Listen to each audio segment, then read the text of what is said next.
Quan dic paleta sonora em refereixo a un marc de joc que m'invento per decidir quina és la sonoritat d'una peça o d'un espectacle o d'una pel·lícula.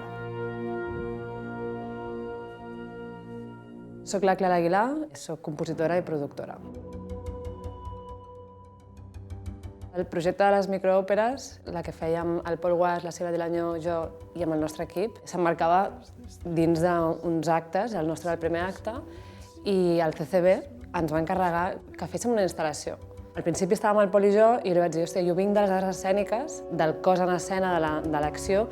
i necessito portar una mica a un terreny escènic, que és el meu univers. Llavors vam sumar la Sílvia Dilanyó com a creadora, també, és escenògrafa, però com a creadora,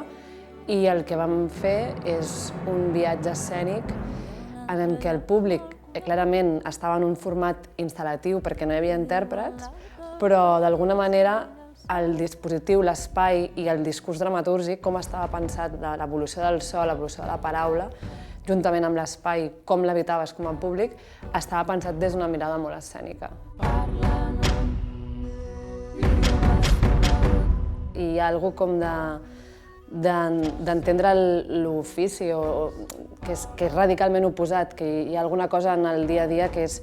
o en els anys que vas veient que tot va canviant i que evidentment tens uns desitjos i vols anar cap a un lloc o cap a un altre, però que al final